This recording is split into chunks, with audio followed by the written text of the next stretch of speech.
You're fired." Lucien Devereaux didn't even look up from the documents covering his desk. The woman standing before him quietly gathered her notebook, thanked him for the opportunity, and walked out without another word. She became the 12th female secretary, dismissed in 5 years. The next applicant stepped inside. Several executives exchanged sympathetic glances. Another woman? Lucien finally raised his eyes. Then he frowned.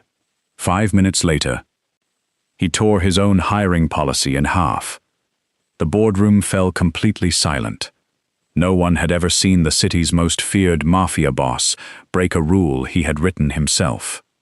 Lucien Devereaux had built his reputation on 2 principles. Never negotiate from emotion.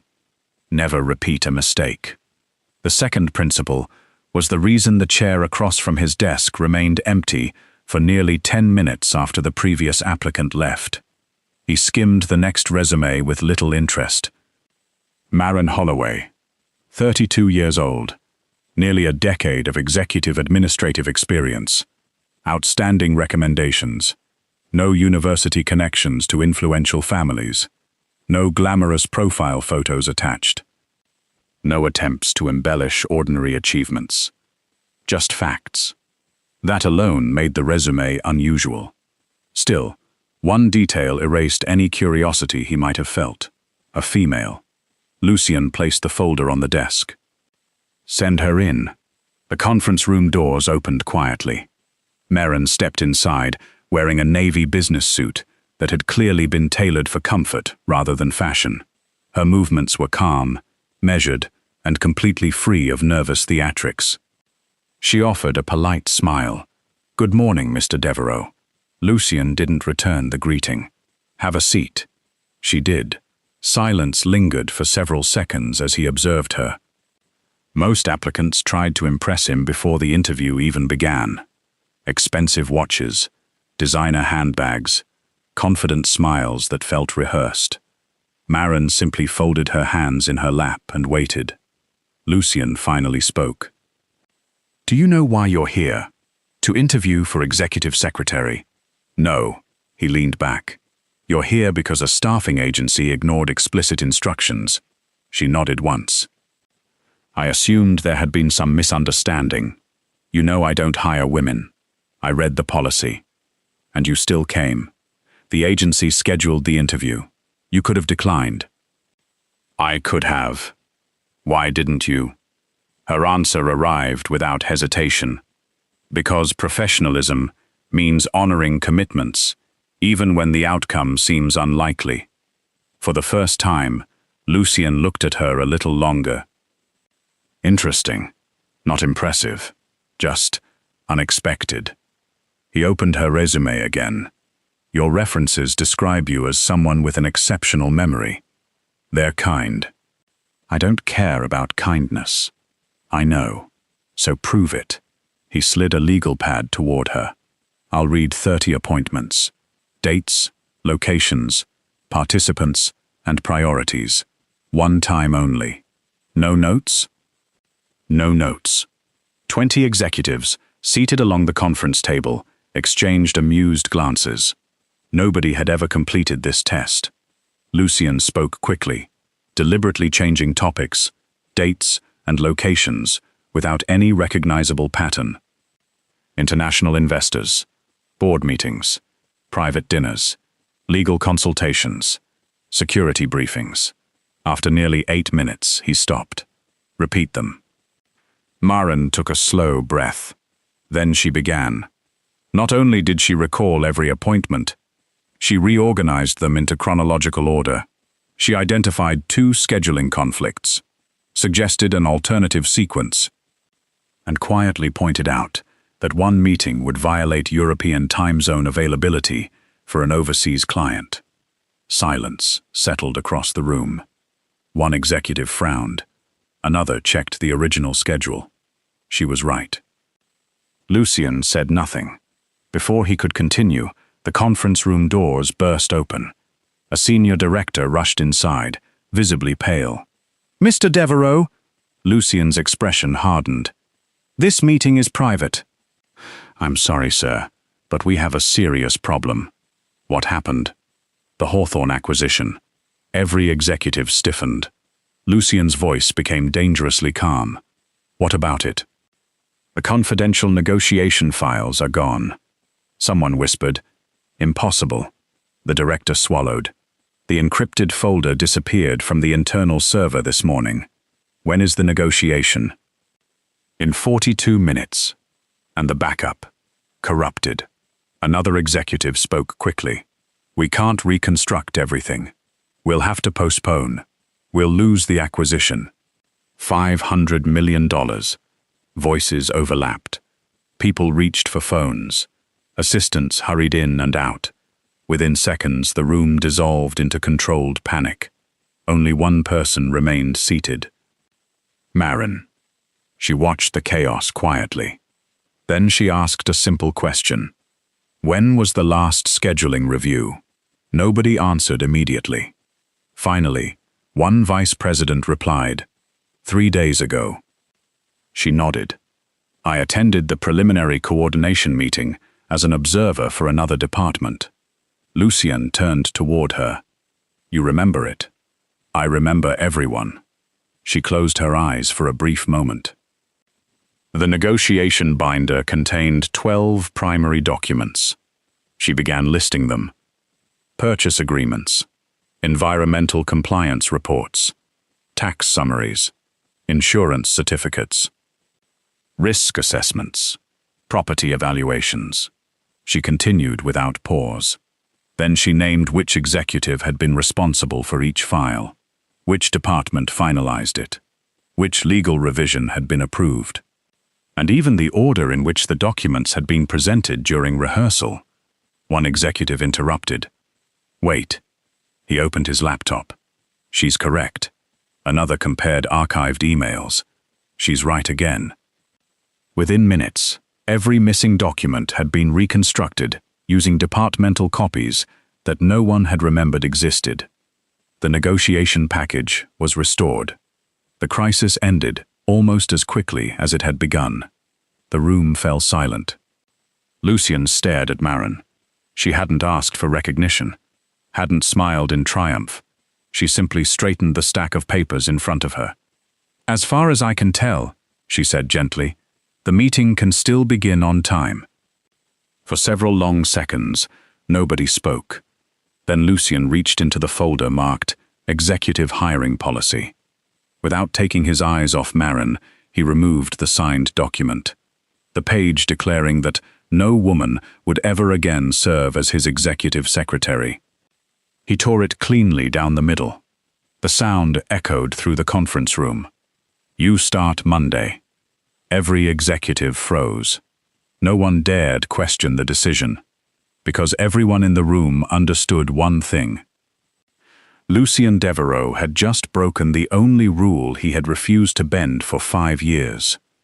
3 weeks after Maren Holloway joined the executive office, an unsettling realization spread through the top floor of Devereux Holdings. The chairman's schedule had become normal. For years, every assistant assigned to Lucian Devereux's office had tried to become indispensable by inserting themselves into every conversation.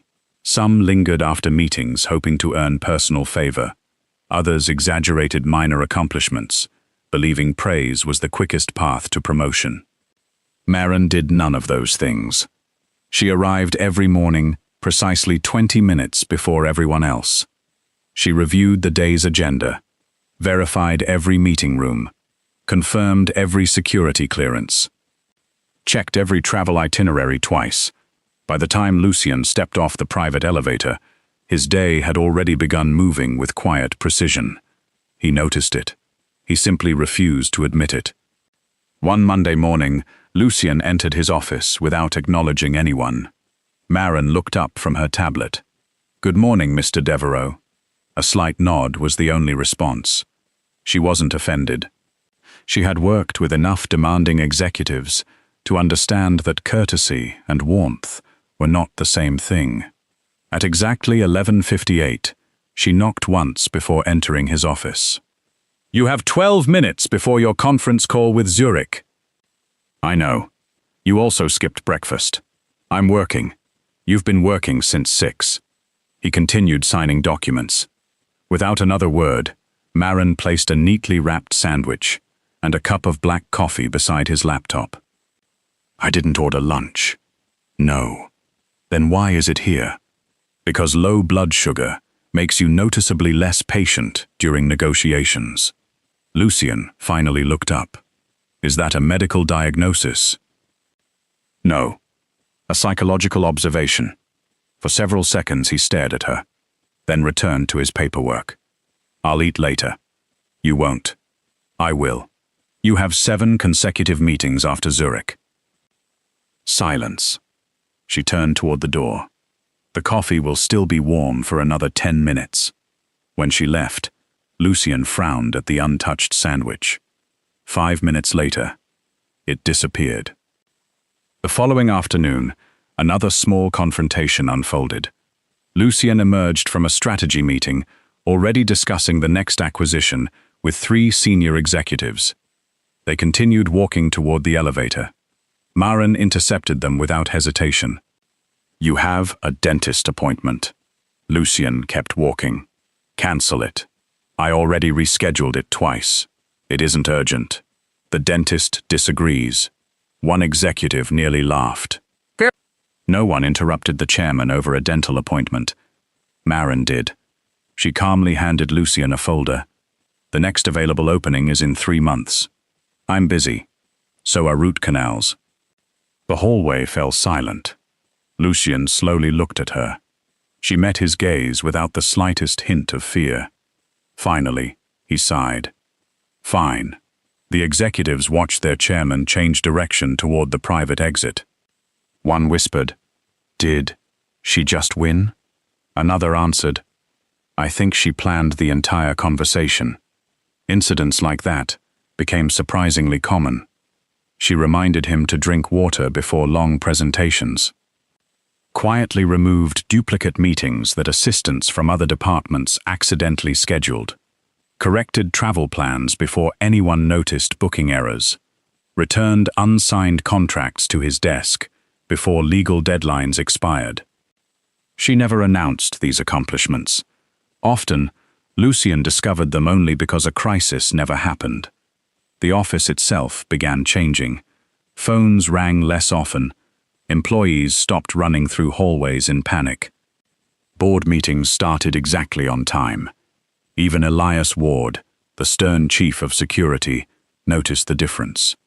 One afternoon he entered Lucien's office, carrying a security report. He glanced toward Marin's desk. She reorganized visitor screening. Lucien continued reading. I noticed. Security breaches are down 40%. I noticed. Elias hesitated. You trust her? Lucien answered without looking up. I trust her work. The distinction mattered. At least to him. Several days later, another unexpected moment unfolded. Lucien was preparing for an important video conference with investors in Singapore when Marin quietly entered. Your tie. He barely glanced at her. What about it? It's inside out. He looked down. She was right. Without embarrassment or amusement, she handed him another tie already matched to his suit. You keep spare ties? You keep forgetting them. He accepted it. How long has this been happening? Since your 2nd week. And you never mentioned it. I assumed you'd eventually ask. He almost smiled. Almost. Later that evening, after the office had emptied, Lucien remained alone, reviewing quarterly reports. The silence felt different. Not empty. Organized. Predictable. Peaceful. He looked through the glass wall toward the reception area. Marin was still there. She wasn't trying to impress anyone. She wasn't waiting for him to notice her dedication. She was simply making sure tomorrow would run as smoothly as today. For reasons he couldn't explain, his office no longer felt like a battlefield. It felt reliable. The realization unsettled him more than any corporate threat, because for the first time in years, Lucien Devereaux found himself depending on someone. and the person he depended on was the very kind of employee he had once sworn never to hire. By the second month, people stopped asking how long Maren Holloway would last. Instead, they began wondering why she had lasted at all. Every assistant before her had followed the same predictable pattern. At first, they admired Lucien Devereux's power. Then they tried to earn his favor. Eventually, one of two things happened. They either sought influence through personal attention or discovered that confidential information carried a very high price outside the company. Lucien had witnessed both too many times. He no longer believed they were exceptions. He believed they were proof. One rainy evening, after the board had gone home, Elias Ward entered the chairman's office carrying the weekly security report. He placed a sealed folder on Lucien's desk. "We completed another background review on Maren." Lucien looked up. "You've checked her 3 times. I've checked everyone 3 times. And no hidden debts. No unexplained income. No contact with competitors. No unusual communication patterns." Lucien remained silent. Elias hesitated before speaking again. "She's clean." Lucien closed the report without opening it. "No one's that clean. Maybe she is." Lucien gave a quiet, humorless smile. "You weren't here 6 years ago." Elias knew what that meant. The subject rarely surfaced. When it did, everyone listened. Lucien walked toward the floor-to-ceiling windows overlooking the city. The skyline glittered beneath the evening rain. This company almost disappeared. His voice was calm, almost detached. "Our largest expansion project was destroyed before we signed a single contract." Elias remembered the case. Every negotiation strategy, every acquisition target, every financial projection. Someone inside the executive office had leaked everything. Competitors arrived first. Banks withdrew support. Partners disappeared overnight. Billions vanished within weeks. The secretary? Lucien nodded once. She sold information. And after her, the next one leaked meeting schedules. The third accepted gifts from suppliers. The fourth, he stopped. The list had become too long, too familiar. Eventually, he said quietly, I stopped looking for individual reasons. You blamed the pattern. I eliminated the possibility. Elias understood. For Lucien, banning female executive secretaries had never been about anger. It had become risk management. Or so he believed. Neither man noticed Maren approaching from the hallway until she gently knocked on the open door. I brought tomorrow's board briefing. Lucien accepted the folder. Leave it. She did, without lingering, without asking what they had been discussing. After she disappeared, Elias watched the closed door for several seconds. She didn't even seem curious. Lucien answered almost automatically. That's what concerns me. The next morning presented another quiet test. An investment bank accidentally emailed confidential valuation data to the executive office before it had been encrypted. The mistake could have created a regulatory nightmare. Maren noticed it first. She immediately contacted legal compliance. Requested deletion confirmation. Verified every recipient. Documented the incident. Then informed Lucien only after the problem had already been contained. He studied the report carefully. You could have read every page. I could have. You didn't. It wasn't addressed to me.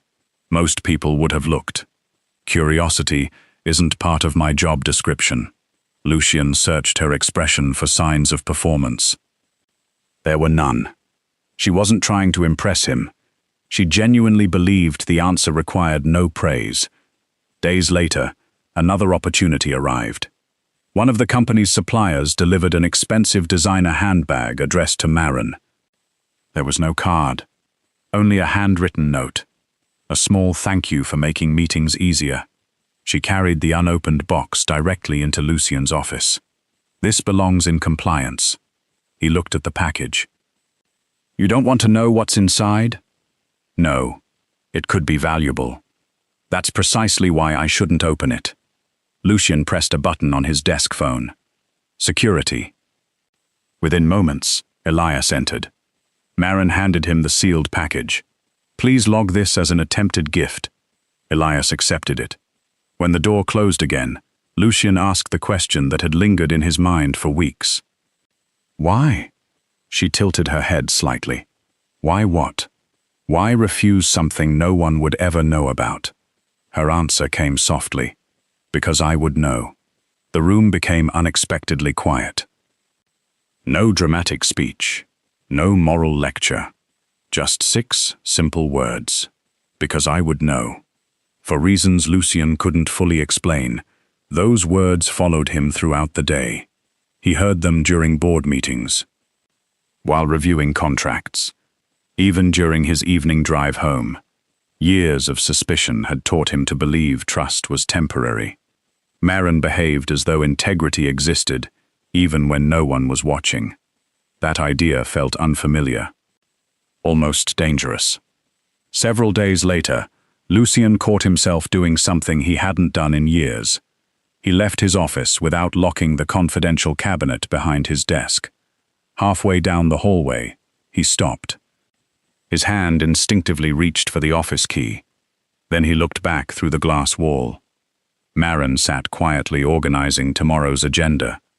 She never glanced toward the cabinet, never looked around the office, never took advantage of being alone. Lucian slowly lowered his hand.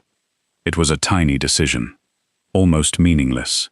Yet for a man who had built his life on absolute control, it represented something far greater. For the first time since betrayal had nearly destroyed everything he had built, Lucian Devereux allowed trust to exist before proof demanded it. And although he refused to admit it aloud, the rule he had believed protected him was beginning to look less like wisdom and more like fear. By the beginning of the 3rd month, Marin Holloway had unknowingly become the most discussed employee inside Devereux Holdings, not because she sought attention, because she never did.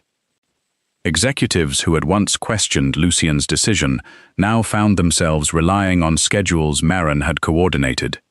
Meetings started on time. Overseas clients praised the company's efficiency. Even minor departments noticed that communication flowed more smoothly whenever the executive office became involved.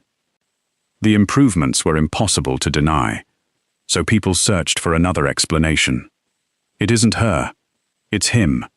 She's receiving special treatment. Rumors traveled faster than facts. The whispers began in break rooms before spreading through every floor of the headquarters. Some claimed Lucian felt sorry for her because she lacked conventional beauty. Others insisted he admired her loyalty simply because she never challenged him. Or the cruelest rumor suggested she had earned his trust only because no one could possibly see her as a romantic distraction. Marin heard nearly all of them. She answered none. Years of workplace discrimination had taught her a painful lesson. People often judged appearances long before they judged character. Arguing rarely changed their minds. Doing excellent work sometimes did. One afternoon, she entered the employee lounge to refill her coffee. The room quieted instantly. 3 marketing associates who had been laughing moments earlier suddenly became fascinated by their phones. A finance manager offered an awkward smile before leaving, without speaking. Marin calmly poured her coffee. As she reached the door, she heard someone whisper behind her, "I guess being ordinary has advantages." Another voice replied, "Maybe that's exactly why the boss trusts her." Soft laughter followed. She paused for only a heartbeat, then continued walking without looking back. Later that day, Elias Ward happened to review security footage from the executive floor. He noticed the exchange. When he mentioned it to Lucian, the chairman's expression hardened. Did she react? No. Did she report it? No. Lucian frowned. Why not? Elias answered quietly. Maybe she's used to it. Those 4 words lingered in Lucian's thoughts, far longer than he expected. Used to it. He found the idea strangely unsettling. A few days later, the situation became worse. Someone anonymously uploaded edited photographs to the company's internal social platform. One image widened Marin's figure until it became almost cartoonish. Another replaced her professional portrait with a drawing of an overfilled office chair. The caption beneath it read, "Executive support, executive size." Within minutes, employees began reacting. Some laughed. Some ignored it. Very few defended her. Human resources removed the posts within the hour. The damage had already spread. When Marin arrived the following morning, she noticed conversations ending as she approached. Several employees avoided eye contact. She understood immediately. Without opening the website, without asking questions, she simply continued organizing Lucian's schedule exactly as she had every other morning. At 10 o'clock, Lucian entered the office. One glance at her was enough. She smiled politely. But something about the smile was different, smaller, more carefully constructed. "You slept poorly." She looked up in surprise. "I'm fine. You rubbed your left wrist 3 times during our briefing." She blinked. "You only do that when something is bothering you." For the first time since they had met, Marin looked away. "It isn't important." Lucian did not press further. Instead, after she left his office, he called Elias. "Find out." It took less than 15 minutes. Elias placed printed screenshots on Lucian's desk. The room became silent. Lucian studied every edited photograph, every anonymous comment, every laughing emoji. His expression never changed, which, Elias knew, was far more dangerous than visible anger. Who started it? We're tracing the original account. How many employees shared it? At least 23. Lucian slowly closed the folder. Every one of them attends tomorrow's leadership meeting. Elias raised an eyebrow. "You intend to confront them?" "No." Lucian stood and walked toward the glass wall, overlooking the executive floor. Employees moved from office to office, unaware they were being watched. "I intend to remind them what leadership means." That afternoon, something unusual happened. Marin finished preparing the agenda for the next day's board session and discovered a handwritten note resting beneath her keyboard. She unfolded it carefully. There were only 6 words. "Don't listen to people who envy integrity." No signature, no explanation. She looked around the nearly empty office. No one met her eyes. Quietly, she folded the paper and placed it inside her notebook. Across the hallway, behind the tinted glass of his office, Lucian noticed the faintest change in her expression. Not happiness, not relief. Just enough hope to make her shoulders relax. He said nothing. Because protecting someone was not always about dramatic gestures. Sometimes, it began by making certain they never had to face cruelty completely alone. Outside the executive floor, however, another pair of eyes watched everything. Serena Ashcroft, elegant, ambitious, Vice President of Corporate Relations. She had expected to become Lucian Devereaux's closest advisor the moment female secretaries disappeared from his office. Instead, every week Marin earned more trust, more influence, more quiet respect. Serena clenched the folder in her hands.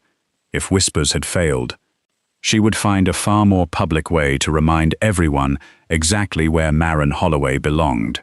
The annual Devereaux Foundation charity banquet was the most anticipated corporate event of the year.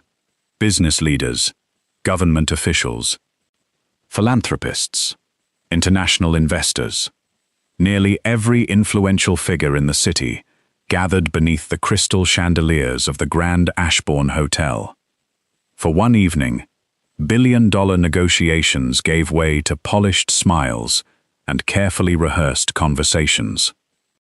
Every executive from Devereaux Holdings had received an invitation, including Maren Holloway. She almost declined. She owned only one formal gown, a deep emerald dress she had purchased years earlier after saving for months. It fit her beautifully, though she knew it would never resemble the designer gowns worn by women who regularly attended events like this. Still, professionalism required her presence. She arrived quietly, greeting colleagues with her usual warmth before moving toward the edge of the ballroom, exactly where she felt most comfortable. Across the room, Serena Ashcroft noticed her immediately. An elegant smile appeared on her face. It never reached her eyes. Several executives approached Serena. "You look wonderful." As always, she accepted every compliment effortlessly. Then her gaze drifted back toward Maren, standing alone, speaking politely with one of the junior accountants, laughing softly at something he had said. Serena's smile faded. She couldn't understand it. Why did people keep choosing Maren's company? Why did Lucien trust her? Why did every accomplishment seem to draw respect without demanding attention? Jealousy had long since become resentment. Tonight, Serena decided, would settle everything. Meanwhile, Lucien stood near the stage, discussing a charitable education initiative with several donors. His attention appeared fixed on the conversation. In reality, he always knew where Maren was. Not because he distrusted her, because protecting valuable people had become instinct. Elias noticed it too. "You've looked across the ballroom 6 times. Lucien calmly sipped his water. "Have I?" 7. Lucien chose not to answer. Across the ballroom, servers began circulating with trays of wine. Serena accepted a glass of red Bordeaux. Then another. She waited, watching, calculating. When Maren stepped away from the accountant and started toward the refreshment table, Serena moved. The collision looked accidental. A slight turn. One carefully timed step. Then, red wine cascaded across the front of Maren's emerald gown. The deep crimson stain spread instantly across the fabric. The conversation around them stopped. Every nearby guest turned to look. "Oh dear," Serena said, though her voice carried no regret. "How terribly unfortunate." Maren instinctively stepped back. "I'm sorry." She reached for a napkin. Before she could wipe away the stain, Serena spoke again, loudly enough for dozens of people nearby to hear. Perhaps executive assistants should remember where they belong. Silence. Then, a few uncomfortable chuckles. Someone looked away. Others pretended not to notice. The humiliation settled over the ballroom more heavily than the spilled wine. Maren lowered her eyes. Not because she believed the words, because she refused to create a scene. "I'm sorry if I caused inconvenience," she said quietly. The apology surprised everyone. She had done nothing wrong. Yet years of enduring ridicule had taught her that apologizing often ended cruelty faster than defending herself. Serena smiled with quiet satisfaction, exactly as expected. Across the ballroom, Lucien heard every word. His conversation stopped mid-sentence. The donor speaking to him noticed his expression change. "What is it?" Lucien never answered. He began walking. Not quickly, not dramatically. Simply with the calm, measured pace that made even hardened criminals nervous. One by one, conversations died as people realized where he was going. Serena finally noticed him approaching. Her confidence wavered. Lucien stopped beside Maren. He looked first at the stain covering her gown, then at the napkin trembling slightly in her hand. Finally, he looked at Serena. No anger showed on his face. That frightened her far more than shouting would have. Without saying a word, Lucien removed his tailored black dinner jacket. The ballroom watched in complete silence. He gently placed it over Maren's shoulders. The fabric concealed nearly every trace of the wine. His voice, when he finally spoke, was calm enough to freeze the room. Anyone who humiliates the woman responsible for keeping this company standing. He paused. Every eye remained fixed on him. Is humiliating me. The words echoed through the ballroom. No one moved. No one breathed. Serena's confident smile vanished. Mr. Devereux, you only what? His tone never rose. You only embarrassed an employee. You only mocked someone because of her appearance. You only assumed kindness was weakness. Each question landed harder than the last. Serena struggled to answer. I didn't intend. Intent does not erase character. The sentence ended every excuse before it began. Lucien turned slightly toward the guests surrounding them. His voice carried across the ballroom.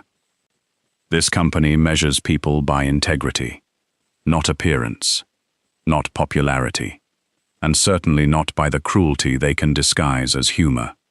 Several executives lowered their heads. Some of the very employees who had laughed at anonymous photographs earlier that week now found themselves unable to meet his eyes. Lucien then did something no one had ever witnessed. He offered Maren his arm. Would you walk with me? She looked at him in stunned silence. I don't want to interrupt the evening. You won't. He gave the smallest hint of a smile. You already improved it. Slowly, uncertainly, she placed her hand on his arm. Together, they crossed the ballroom. No one laughed. No one whispered.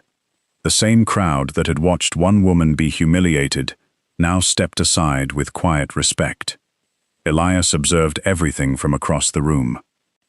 He had spent years protecting Lucien from physical threats. Tonight, he realized something different. The city's most feared mafia boss had just revealed his greatest vulnerability. Someone had hurt Maren, and for the first time in years, Lucien Devereux had chosen compassion over distance. Not in private, but before the entire city. The moment would be remembered long after the charity gala ended, because everyone present understood one undeniable truth.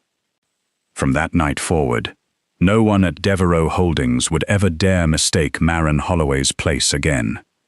The morning after the charity banquet, Devereux Holdings felt unusually quiet.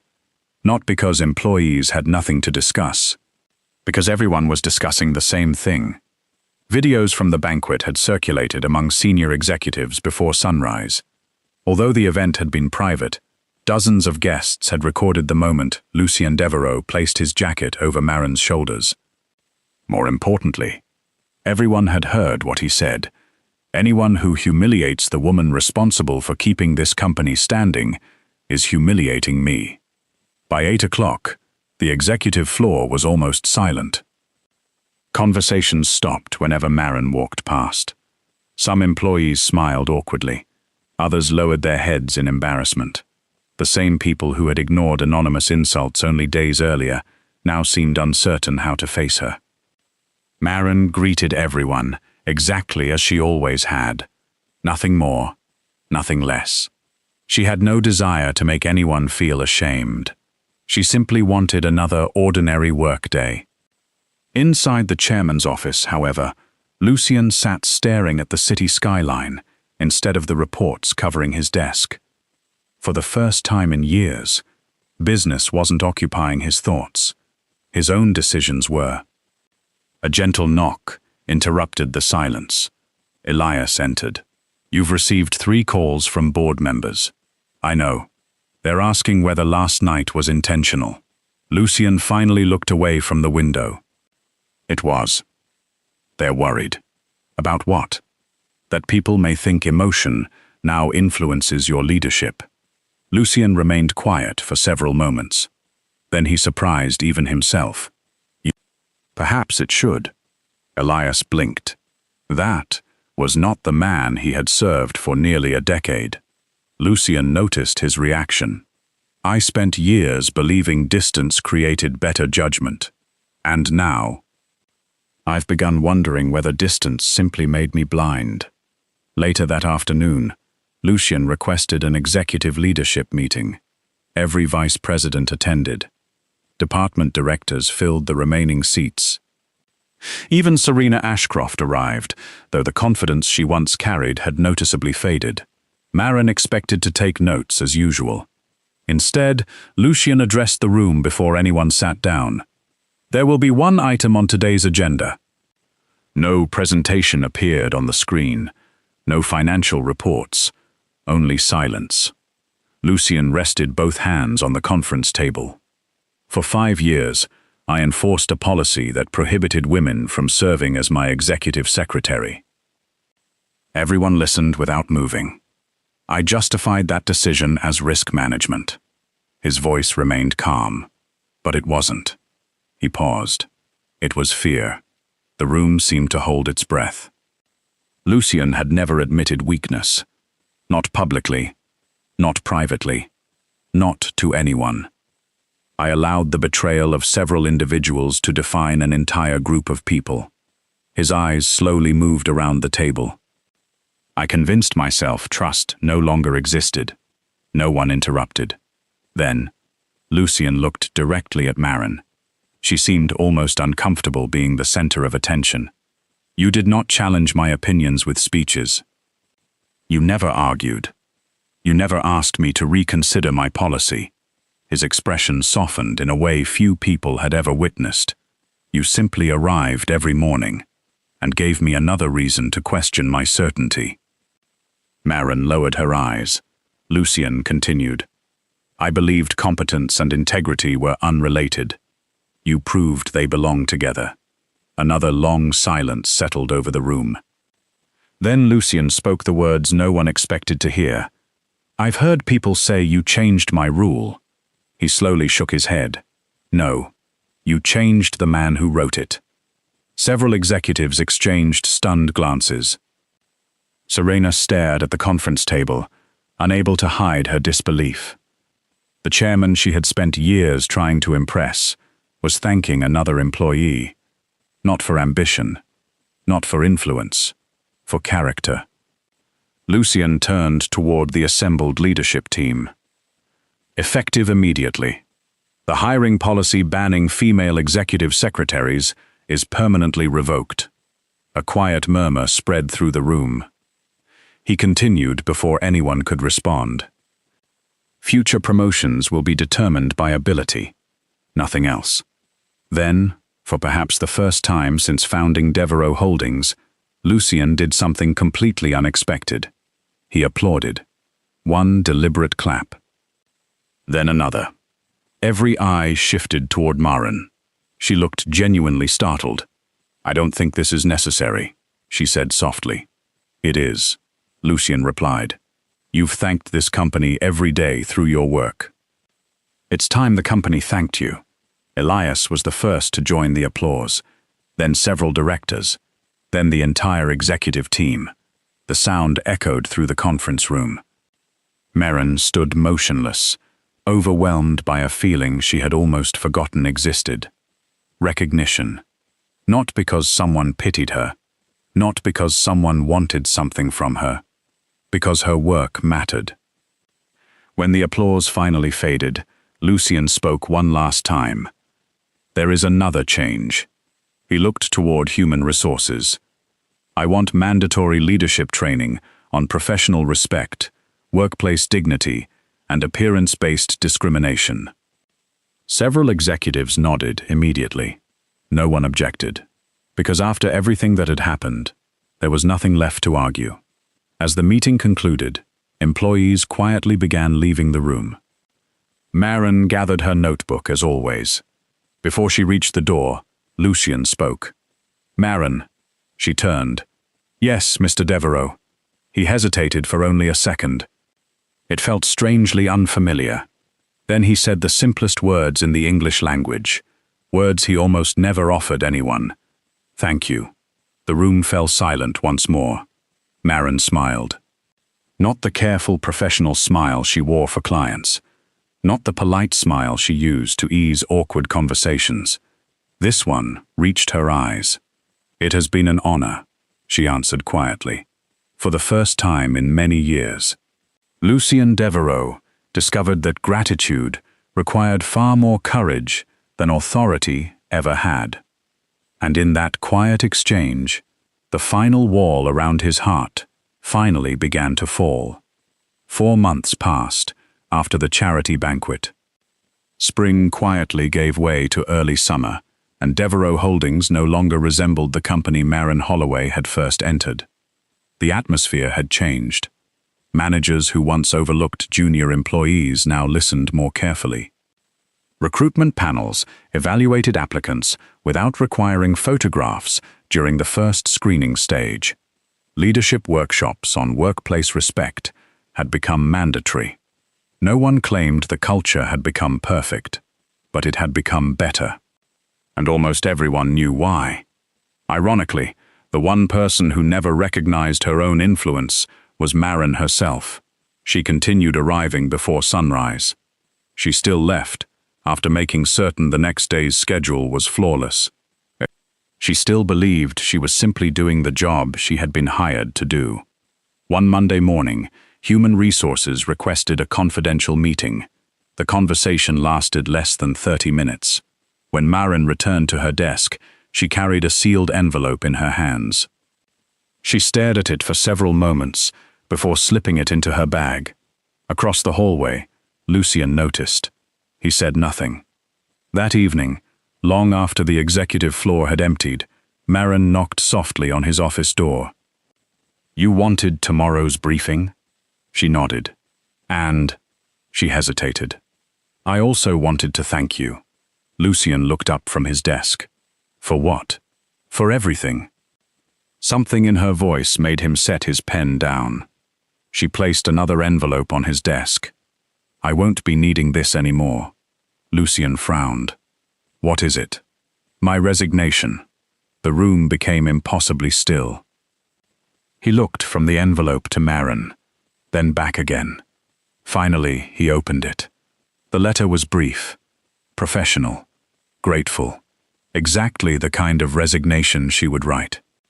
His eyes stopped on the final sentence. "I believe the company has grown beyond needing what I can offer." He slowly lowered the page. "Explain." Maren folded her hands in front of her. "This morning, Human Resources offered me the position of Chief of Staff. A promotion. Yes, you earned it." She smiled sadly. "I declined."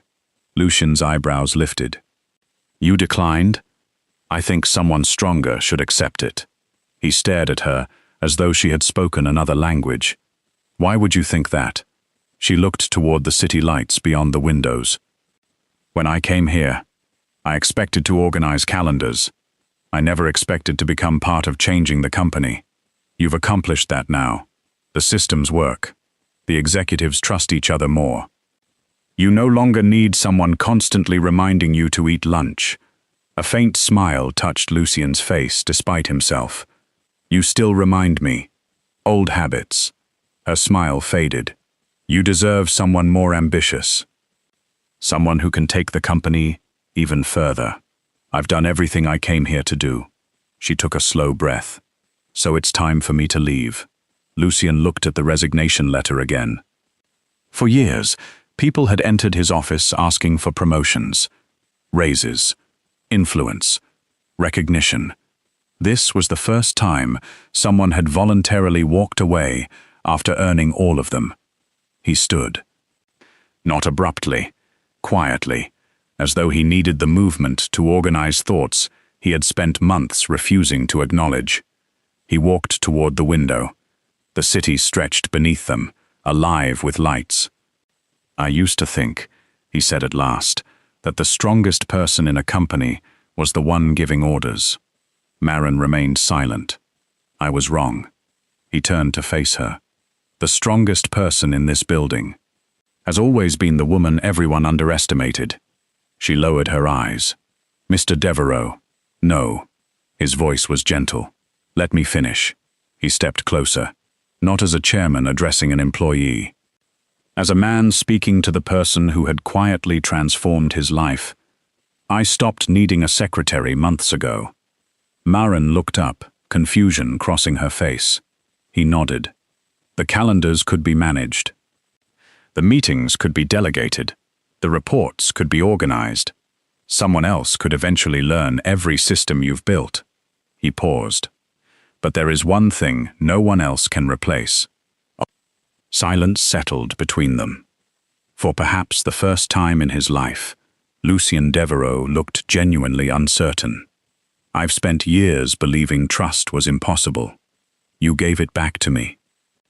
I believed respect had to be demanded. You taught me it could be earned. I believed distance made leaders stronger. You proved kindness requires far greater strength. His voice became almost quiet enough to disappear. What I cannot imagine losing is you. Maren felt tears gathering before she realized she was crying. She quickly looked away. I never wanted to make your life more complicated. You didn't. You made it meaningful. The words hung in the silence. No rehearsed declarations. No dramatic promises. Only truth. Lucien took one final step forward. Maren Holloway, I am not asking you to stay because you're the best secretary I've ever had. I'm asking you to stay because somewhere between board meetings, forgotten lunches, impossible schedules, and ordinary mornings, I fell in love with the woman who never once tried to make me notice her. A tear slipped down Maren's cheek. She laughed softly through it. You really would forget lunch without me. For the first time in years, Lucien laughed. A genuine, unguarded laugh. I absolutely would. She closed the distance between them. Not with urgency, not with hesitation. Simply with quiet certainty. Then she reached for his hand. You'll have to accept one condition. His expression softened. Name it. You still don't skip lunch. He smiled. I can agree to that. Outside the office windows, the city continued its restless rhythm. Inside, two people who had spent years believing they were meant to stand alone finally realized that the strongest partnerships were never built on power. They were built on trust. 1 year later, the headquarters of Devereux Holdings looked different. Not because the building had changed, because the people inside it had. The company had launched a new leadership scholarship for women pursuing careers in executive management. The program provided mentorship, professional training, and full financial support for employees who had previously believed leadership positions were beyond their reach. Applications had arrived from across the country. Some candidates mentioned the company's reputation, others spoke about its culture. Many simply said they finally believed they would be judged by their ability instead of their appearance. On the morning of the inaugural award ceremony, the auditorium was filled with employees, business leaders, university representatives, and journalists. At the center of the stage stood two people, Lucien Devereux and Maren Holloway. No longer merely chairman and executive secretary, they had become partners in every sense of the word. Maren now served as chief of staff, guiding the executive office with the same quiet excellence that had transformed it from the beginning. She never sought attention, yet many of the young scholarship recipients looked at her with unmistakable admiration. They saw proof that integrity could overcome prejudice. As the ceremony concluded, reporters gathered near the stage. One journalist raised a hand. Mr. Devereux, after everything your company has accomplished over the past year, he smiled politely. What has been the most important business decision of your career? The room fell silent. Many expected him to mention an acquisition, an international expansion, a billion-dollar investment. Instead, Lucien looked toward Maren. His expression softened with the quiet certainty everyone in the company had come to recognize. The most important decision I ever made, he paused, was hiring the one candidate everyone told me to reject. Cameras flashed across the auditorium. Several scholarship recipients smiled through tears. Maren laughed softly and shook her head. You've become much better at public speaking. Lucien smiled. I had an excellent teacher. The audience laughed with them, then rose together in a standing ovation. The applause was not for a billionaire chairman, nor for the feared man whose private life remained wrapped in mystery. It was for a company that had learned to replace assumptions with fairness, fear with trust, and appearances with character. As the applause continued, Lucien quietly reached for Merrin's hand. She squeezed it gently. Neither of them needed another speech. Their story had never been about dramatic promises or impossible miracles. It had been about small, consistent acts of integrity that slowly changed 2 lives, then an entire company. And in the years that followed, whenever new employees asked why Devereaux Holdings had become one of the most respected workplaces in the country, the answer was always the same. Sometimes, the strongest leader isn't the one who never changes. It's the one courageous enough to admit that the right person can change everything.